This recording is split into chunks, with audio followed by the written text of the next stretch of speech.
What role do you think the design of study spaces plays in supporting different learning styles? Mm, I don't know. Okay, so by learning styles, I think some people use that to be like auditory learners versus tactile learners.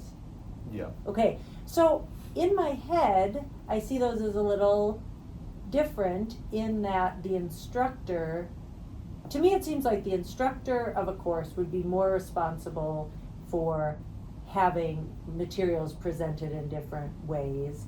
And then the spaces, I guess you'd have to have spaces where all of those were available. Yeah.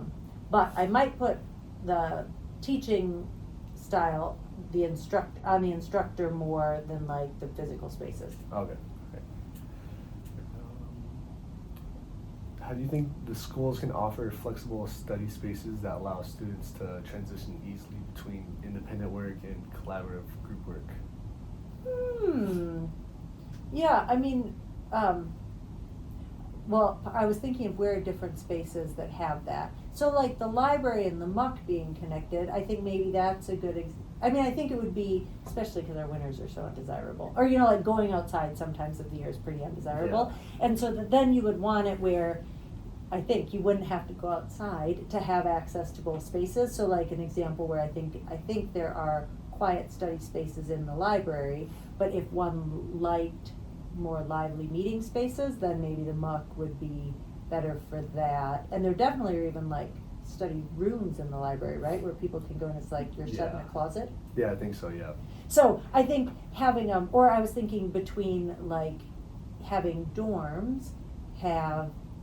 Probably dorms would need spaces where people could study too, because right, if you have a roommate that's buggy, then Yeah. you'd probably need a place where you could go, and then if there were the more social spaces. So I think, right, especially because our winters can make it unpleasant to move around, the extent to which it's easy for people to move between them would probably be nice. Yep. Okay. How does the physical environment where students work, for example, like the quiet rooms and those open areas, affect their emotional and psychological well-being? Well, I mean, I think it. Come in. Oh, can I just sign for a package? Okay, Oh, yeah. I'm gonna be in big trouble, but I'm, signing. I don't see him, so. No, I don't, and I'm not sure where Christian is at, so Thank this you is- so much. Hey, thank you. And is it on his desk or There's something? 2 boxes sitting on the floor by his desk. Wonderful. Thank you. Pardon the interruption, that's on me. Haha.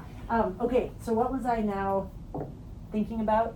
How does the physical environment where students work affect their emotional and psychological well-being? Oh, I know. I was thinking about me. It's very hard for me to get anything done. So I just get irritated. Yeah. Like, I really have learned I should not work at home when, like, my family's around because people want to interact with me. I either need to separate myself and then work, or decide I'm not doing work and then or be around people. So I think I only can relate to the people who like quiet, but my sense is people who like more stimulating environments, I don't know what they do. Maybe they're more easily putzing around and doing the other Yeah. side, but like people who work at coffee houses and actually get stuff done, that it just blows my mind. But presumably, if they're by themselves, they're also probably not as happy in what they're doing and they're probably less productive. So I think, if you want to get stuff done, you should give people the spaces they need. Yeah.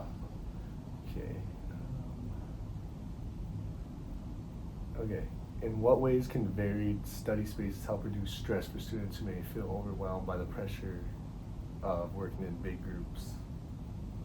Oh yeah, I mean, so that would be more like people like me, that it's nice to, I think it would reduce their stress because they just won't get that much done if Yeah. you're in a space. I mean, I would say now there's a little bit more in that the noise canceling headphones are reasonably good. You could turn it up with white noise. Yeah. I don't know what you do about not seeing people and then like look at a wall. But yeah, I think in that case, if you only have access to sort of stimulating environments, that's going to be quite hard on people who find that distracting. Yeah.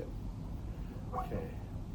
Looking forward, what changes would you suggest to improve student workspaces in like here in USD? Maybe like a new building or something. Like, what do you think? I think more spaces for groups to work together. My sense is there's some in the library and you can like reserve them, but it might be sort of a pain in the butt. Yeah. And so my sense is, and within a lot of academic buildings, I don't think there are as many like non-classroom spaces for people to meet. So I would say as new buildings are built, know that whoever's designing them should keep in their head the fact that group work should be allowable and that there are sort of those shared spaces that exist. I mean, quiet, I don't know. Should they have quiet spaces in them? I guess maybe. I don't know. That one seems easier to me for people to get away. But I think sometimes our classrooms, having space for people to work in groups can be sort of limited. And so I think adding more of those for people to socialize in spaces, I feel like they're just a little bit more set up for people to be in their own world. Okay.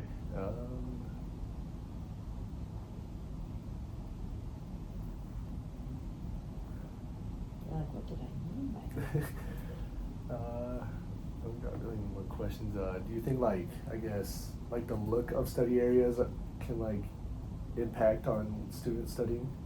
Yes, except, I mean, probably some people more than others. So I'm a little less affected by the aesthetics of my space than I know some people are much more affected by it. And so Yeah. that is another one where if you put me in one, like the library's kind of ugly, or in Yeah. a lot of spots. And those Yeah. rooms, I think, at least I've been in one that was literally like a closet. You just sit yourself in a closet and then they have these shelves. It looks kind of prison-like to me. And so if you cared about aesthetics, you are not going to study in like a tiny closet, you know? Yeah. And so, I mean, I think in general, let's say in the Midwest, there might be some sense of like valuing frugality, valuing practicality, not having things seem extravagant. And so I think in general we would put less emphasis on design and aesthetics than maybe some places. Yeah. And so we probably all of us, like, I mean, at least for me, as you can see, having plants around does really make me happier. And having light really does make me happier. And so I think the fact that we haven't considered some of these, we probably are reducing our happiness, and probably often in ways we don't even fully realize, than countries or regions that might value that more, and then, you know, would just provide it to people. And I think, well, and I know there's studies on the fact that like how your space looks and feels Yeah. affects productivity. I don't know it super well, but I think it especially affects some people more than others.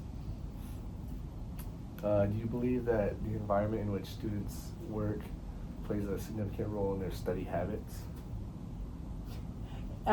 Yes, in that, you know, if one is in the wrong type of space, you know, so if like one is trying to study in the muck and then, you know, they don't get much done, or anyway, they, you know, I think if one is trying to work in a space that doesn't fit well for them, they won't do as well. And if they wouldn't have the self-awareness to realize that it's the space, you might think it's you. Like the person might think it's them, or like schoolwork is just too hard, or some of it. Yeah. And it's like, or you're just being distracted all the time, and you should Yeah. just be away from people and put on, you know, noise canceling headphones. Yeah. Okay.